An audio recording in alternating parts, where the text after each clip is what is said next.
It's time for Community Matters, a service of TCB Broadcasting in Lyons. Today's show is brought to you by Vidalia Federal Savings in Lyons and Vidalia, and by Todd Padgett Housing Center in Claxton.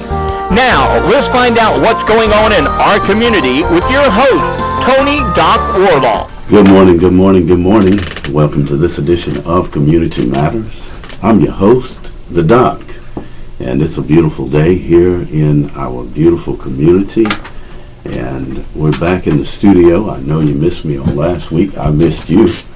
But I was away. My wife had a little sickness, and boy, did I miss being on the show. But we're back this morning, and boy, do we have a wonderful show in store for you. We have in the studio, alive and in person, the one and the only, the debonair himself, none other than Mr. Larry Griggers. Good morning, Doc. It's good to have you in the studio with us this morning, Mr. Griggers. It's good to be here. A longtime resident of Toombs County, and in fact, you've contributed to our community quite a bit. So it's just a blessing to have you in the studio with us. Well, thank you very much. It's good to be back in the studios of WBBT. I had a little stint as a disc jockey here when I was in high school for a couple of years, so it's really great to be back. Yeah, you've got a voice for radio, for sure. As do you. I mean, you are really giving me some competition this morning. So you worked here for a few years. I did. Back in the day. We won't say how far, but you were here. Let's say it was shortly after the station went on the air. Wow. So we're back into the 60s. Yeah. Wow. And in fact, you worked here when you were in high school. That's right. And it was your junior and senior year? It was. The disc jockey at the time was a fellow by the name of Bobby Holland, and he came to the school recruiting for somebody to help him out with the night shift.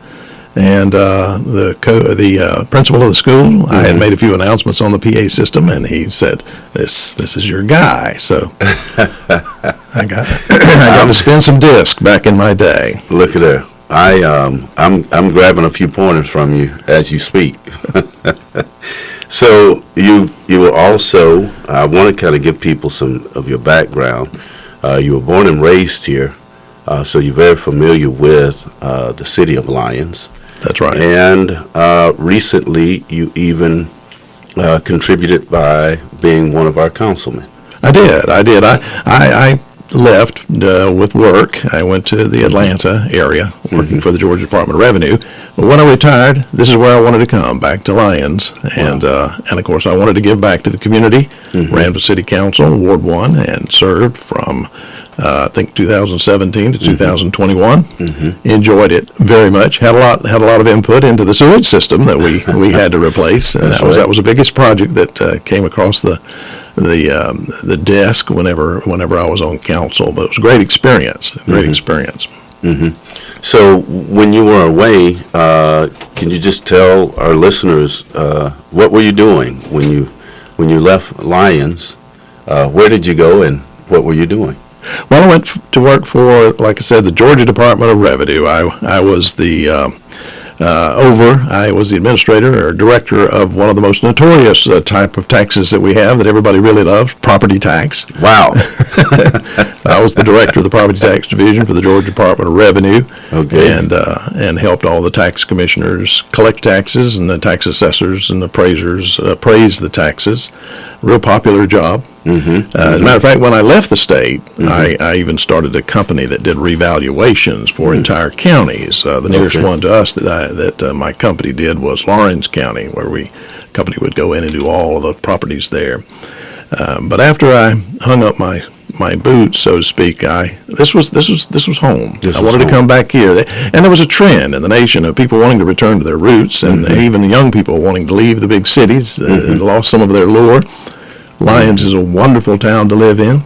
It was great when I was coming up, and it still is great. I love this city, and have really enjoyed Debbie and I being back here. My wife Debbie and I. She was a Dexter girl, so this is pretty close to her home too. So she lived in Lawrence, and so this is home for both of us, and our two dogs, and we just love it. Excellent. And return to your roots, you did. In fact, you tell the story of how you moved back into your childhood home. I did. Yes, I did. The place where I was actually born and raised is now a barbershop.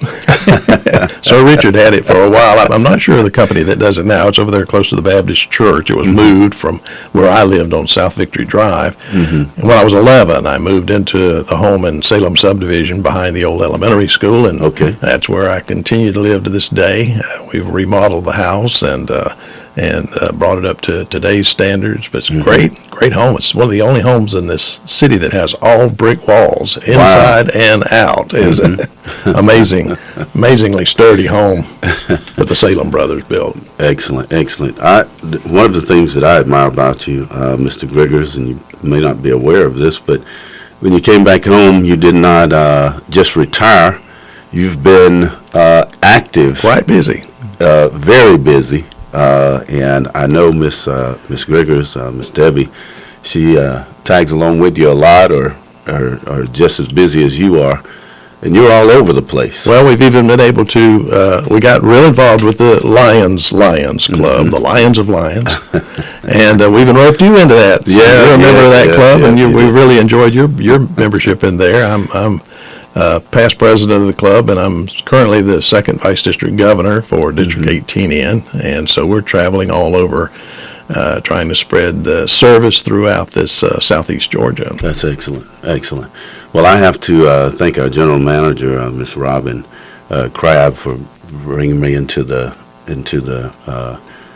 club. I didn't know what I was getting into when she first invited me to come, but watching you and Miss Debbie and our current president, Miss Nobles, Lucretia Nobles, and others, I've got a lot to live up to in terms of service. Yeah, you got to get up to speed real quickly, because we have some leadership roles down the road for you, young man. All right, let's move this interview on a little bit. Now he's nervous. Well, listen, you're here. First, let me start by saying thank you for all that you do for the community and your dedication to service. But this morning, we asked you to come in. You, in the midst of all of your busyness and your traveling and all that you do, you've taken time to write a book. I have. How in the world do you find the time? Well, it's taken a long time, but that book that you're holding in your hand there, Tony, actually had its origins in when I was 8 years old. It's been floating around in my head for a lifetime. They say everybody's got one book in them, and that's mine. Wow. And I can tell you how I originally heard about this, if you'd like to hear the story. Sure. This is actually a book based on a true event that happened in Toombs County in 1920. Wow. Shortly after the county was formed, and the county was only 15 years old or 25 years old when this happened. No, 15. That's right. 1905 was when Toombs County was formed. The book is about a murder that took place in Toombs County, and the person who killed another man was a son of a very prominent farmer in the county. His name was Lee Curry, and his dad was named John Curry. John Curry was a large farmer down in the lower part of the county, close to the Altamaha River. He had 5 children. Lee was one of them, and this was a troubled young man from the very beginning, and his father took care of him as much as he could. He was a difficult child in school. He was rather rambunctious and hard to control. So his daddy liked to keep him on a pretty tight leash. Okay. But that wasn't what he wanted. He wanted to prove himself and get out and be his own man. And he thought that this car, and that's where this title comes from, the Baby Overland. Baby Overland. Overland was an automobile. Overland later combined with Willis to become Willis Overland, and then later the company was renamed as Jeep. So I'm familiar with that one. Yeah, you're familiar with that one. That was a very popular car down in the 20s, back in the 20s. Wow. And this was a very beautiful one. They called it a Baby Overland because it had a 100-inch wheelbase instead of a 106-inch wheelbase, made it a little bit more maneuverable, and they called it the Baby Overland because it was a slightly smaller version of the Overland. Wow. He wanted that car badly, and arranged. He thought about it ahead of time. I think that was one of the elements of the trial when he was tried for this killing. Is that he planned it ahead of time. He made several statements that it showed that it was in his mind to have it. Premeditated. Yeah, premeditated. And he got this gentleman from Vidalia who was a jitney driver. Now, have you ever heard of a jitney driver before? I have not. Yeah, well, that's what they used to call a taxi driver back in the day. Okay. And the man's name was Burley Phillips, and he drove a jitney for Mr. Wilson in Vidalia. And he was also somewhat of a car dealer because he would buy these cars. He would drive people around in them, and this was after World War I, and folks were coming home from the war, and they wanted a car. It was a booming times in America, and he would drive them around as a jitney driver, and they'd take a liking to it, and he would sell it to them and go get him another one. So he was sort of like a front automobile dealer for Mr. Worthen, who was the Overland dealer in Vidalia. Wow. And Burley wanted that car. Burley didn't have any. He didn't have any money once he left his dad. His dad could afford to buy him one, but he and his dads were on the outs, and he decided he wanted to have that car. And he asked Burley Phillips to ride him to his dad's home from Vidalia, and his dad was down. Now, I don't want you to Tell everything? Tell everything. Okay. Because we got to read it. It's a big book, isn't it? But I'm telling you, just from how you're telling us the story, I mean, I am engulfed. Yes. And it is shaping up to be a great story. Now, what I want to do is I want to take a break here. Okay. But when we come back, I want to ask you different aspects so you can give us a few more teasers. Okay. And I'll kind of get to some of the background of the book.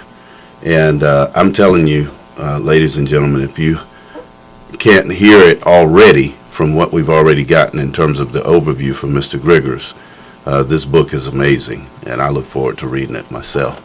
So let's take a break. Don't go anywhere. We'll be right back right after these messages with Mr. Griggers.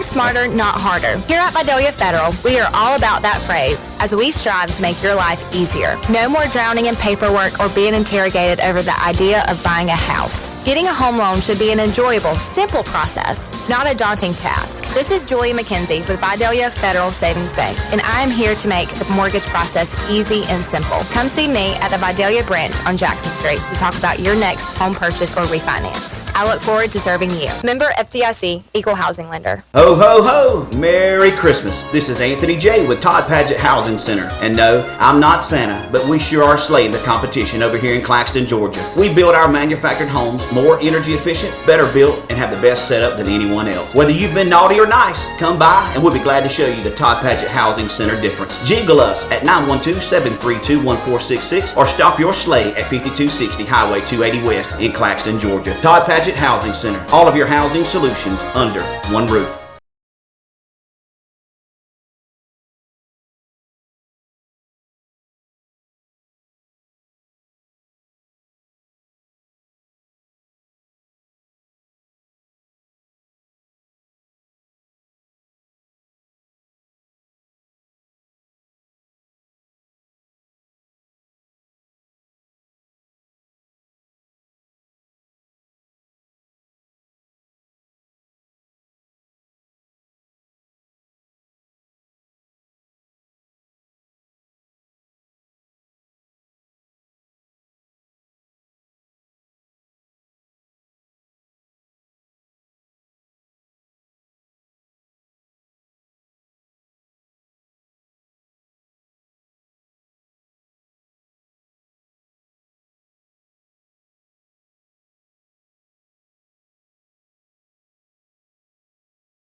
Welcome back to this edition of Community Matters. I'm your host, the Doc, and I'm so happy to have you with us. In the studio, we have been listening to the one and the only, the man himself, Mr. Larry Griggers, who, in the midst of everything else he has going on and all of his dedicated service, has taken time to write. This is your first book, right? It is. And this is a book that has actually been in your heart now since you were 8 years old. That's right. And so you finally actually put pen to paper, and here we have it. The title of it is The Baby Overland, and it's based on true events. That's correct. And so, ladies and gentlemen, that alone is an inspiration. It's never too late.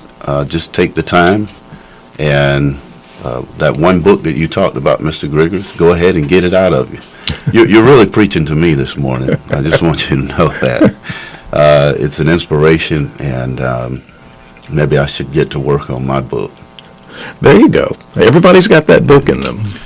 Yeah, this one of the things that intrigued me about this story, my uncle told me about this story when I was 8 years old. James Boyd was my uncle. And this was the way he introduced the story to me just got my attention right off the bat. Okay. Because he told me the story of the only man ever legally hung in Toombs County. Wow. And that was intriguing enough. It stayed with me. I was 8 at the time. A few years later, Miss Lottie Aaron, who was the 8th grade English teacher at Lyons High School, charged all of us to write something about an event that happened in the community, and I thought about that story. So I went to the courthouse to look for the trial of the transcript, or the transcript of the trial, and found out that the clerk of the court didn't particularly want me to tell anything about that story. Matter of fact, he ran me out of the office. Oh, wow. His name was D.Q. Coleman. And he told me that when I told him what I was there for, he said, that man still got family in this community, and you just don't need to be stirring that up. Now, get on out of here. Oh, wow. And I went back and told my dad. My dad was a Studebaker dealer in Lyons, and he loaded me up in the car, and we went down to the law offices of T. Ross Sharp. Now, you'll recall T. Ross. Oh, yes. We're familiar with T. Ross. Yes. We actually enjoy a lot of his work every year here in Toombs County. He is indeed the author of the stories upon which the local community theater bases its plays, Tales from the Altamont. Tales from the Altamont. That's right.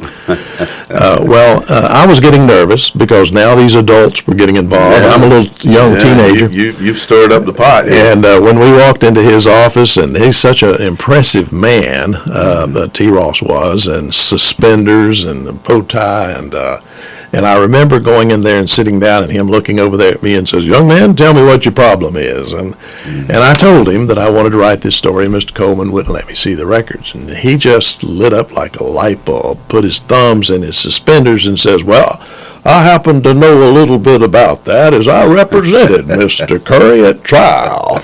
Wow. And he was one of the two attorneys that represented Lee Curry. Enoch Giles was the other senior partner, and he was a young lawyer at the time, and 40 years had passed. But he started telling this story like it had happened yesterday. And he was particularly animated whenever he told me, he said, and they even hung him twice. Now, if you don't think that'll catch your attention, I see by the size of your eyes that was the same thing. How do you do that? Well, they botched the first hanging. Oh, wow. And Lee was able to escape by pulling his hands where they had been tied behind him. Oh, my goodness.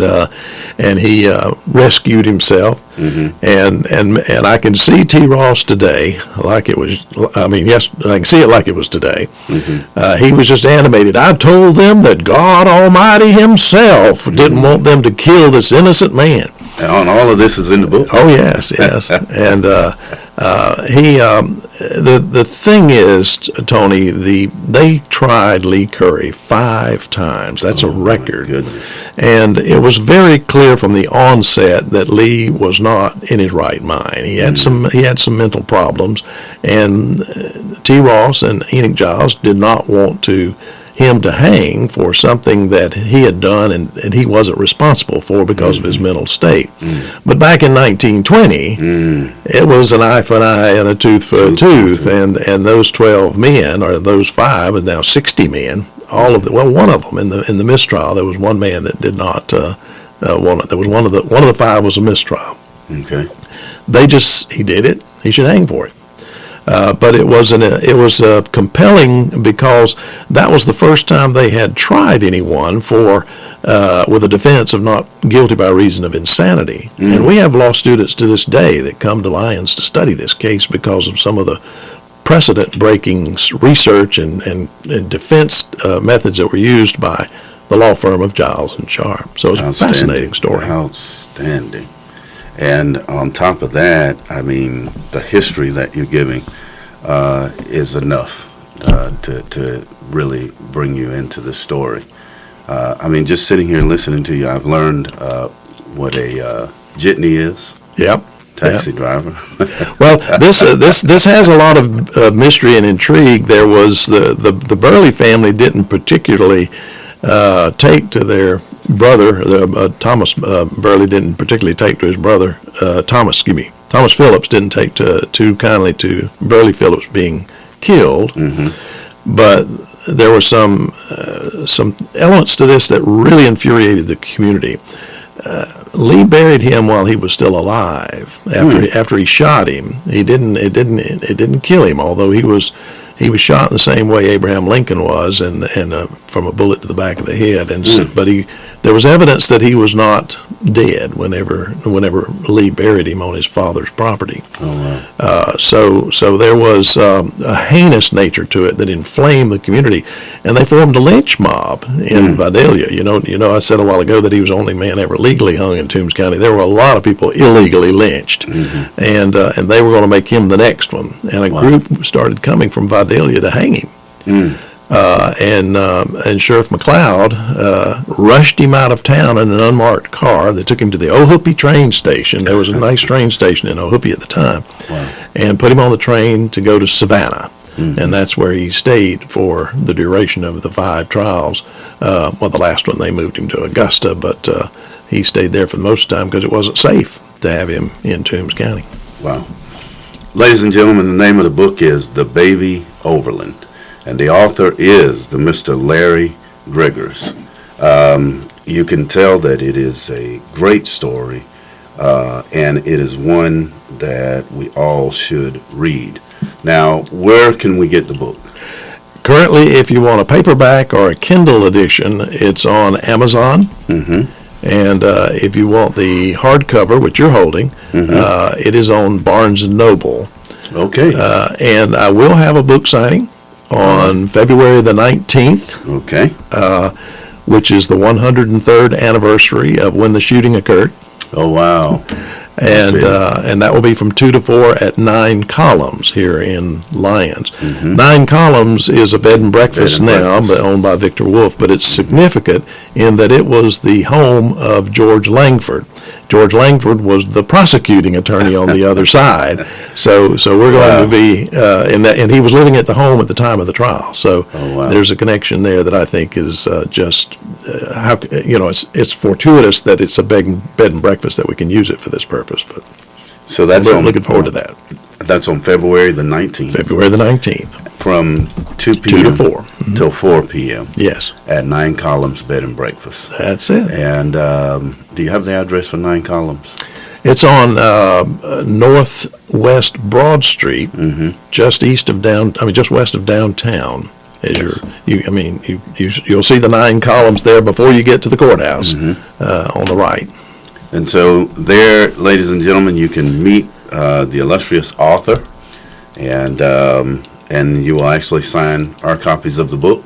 I will. And will there be any other things happening during the signing? We have a few things that we want to show folks, and we're actually having some tours set up because several people who have read the book have indicated an interest in going around to see the various places where the things took place in the book. Wow. So we're working on that as well. Just curious to know, while we have you here in the studio, did you consult any of the family members as you were writing this, or are you familiar with any of the members who are still alive or some of the descendants? I did. Unfortunately, most of the principals passed away before I got to the business of writing this. I started writing this when I retired. But we did meet Judy Curry Stanley, who was the niece of Lee Curry, out at her home on the old Curry farm. Judy was very, very helpful in that she took us to the place where the body was buried and showed us that actual spot, and she also pointed out some other places where some things happened. She said that if we had to come along with wanting to write this book any earlier than when her mother and dad were still alive, that they would have been adamantly opposed to it, because this was a dark time for the family. Absolutely. But she was very much interested in what I was doing and very supportive of this, and wanted very much to read the book. Sadly, she passed away in a few years before I was able to publish it, and I didn't get an opportunity to do anything other than to tell her what it was going to be about. Excellent. So, but I did really appreciate the opportunity to have her take me to the site where he was buried. Well, congratulations on the new book, The Baby Overland. For those who are listening, you can go out now and get it on Amazon. You can download it to your Kindle, as well as Barnes & Nobles. For the hard copy. And you can get the hard copy. And bring it with you on February the 19th to 9 Columns Bed and Breakfast from 2 p.m. till 4 p.m. And you can get a personalized, autographed. You can get your book personal. Will you have booklets with you? I will. At the signing. Yes. Okay. Excellent. So this is great. I'm looking forward to it, and thank you again, Mr. Griggers, for coming. Thank you, Tony. I appreciate the opportunity. Always, again, we're grateful and thankful for all that you do in the community, and thank you for bringing Miss Debbie with you, who's in the shadows, making sure that you're on point as usual. She did the bulk of the research for this book. She's incredible in looking up things, and so. Absolutely. Well, this has been great. We're going to have to get you to come back after I've had a chance to read through this. We're going to have you back on the show. I'd like to get your reaction to it. Yes, sir. Yes, sir. So this is great, and we just thank you once again. And thank all of you for listening on this morning. This is Community Matters. As always, we thank Miss Dorothy Davis for making sure that it is recorded, and we can go to our website, and you can see this interview and actually review it again and get all of the information. Go to our website at tcbbroadcasting.com. That is tcbbroadcasting.com. And you can go there, and this show will be archived, and you can actually see what Mr. Griggers looks like. Yeah, a lot different from when I was here in 1964 and 65. Oh, boy. Back then, we were teasing you earlier, looking for your old photo, and Scott was saying, go find the one with the dark hair. With the dark hair, that's right. So we thank Scott for all he does in his producing. Our GM is in the studio this morning. Thank you, Robin, also. So this is Community Matters. Come back again on next week, and we will have another great story for you. And we're looking forward to you being with us on next week. Once again, thank you, Mr. Griggers. Thank you. Job well done. Everyone have a blessed day, and we'll see you on next week. Take care. You've been listening to Community Matters, a service of TCB Broadcasting in Lyons. Today's show was brought to you by Todd Padgett Housing Center in Claxton and by Vidalia Federal Savings in Lyons and Vidalia. Tune in again next week to find out what's going on in our community with your host, Tony Doc Warlaw, right here on Country Legends Y101 The Fox.